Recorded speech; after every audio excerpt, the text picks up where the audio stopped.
Prajurit pemberani dari Angkatan Bersenjata Rusia baru-baru ini menerobos pertahanan Ukraina 2 km di luar Selidovo dan memulai serangan ke Petrovka. Rekamannya beredar di aplikasi perpesanan Telegram pada Rabu 6 November 2024. Setelah pembebasan Selidovo, kelompok pasukan tengah terus mengembangkan keberhasilan ke arah Pokrovsky, menerobos ke barat. Rekaman terbaru menunjukkan serangan kelompok lapis baja ke posisi Angkatan Bersenjata Ukraina di pinggiran desa Petrovka dan turunnya pasukan penyerang di garis pertahanan Angkatan Bersenjata Ukraina. Kemajuan Angkatan Bersenjata Rusia ke kedalaman pertahanan musuh tercatat lebih dari 2 km sebelah barat Selidovo.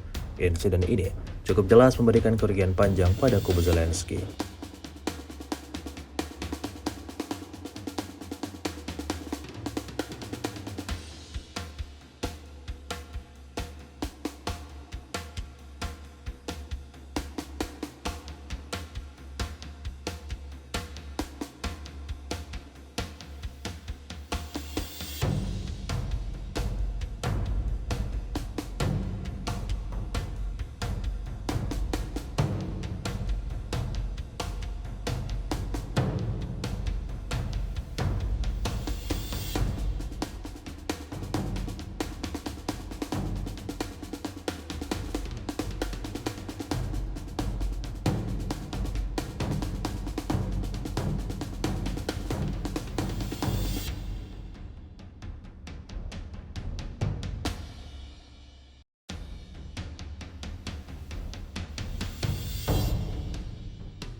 Download Tribun X sekarang, menghadirkan lokal menjadi Indonesia.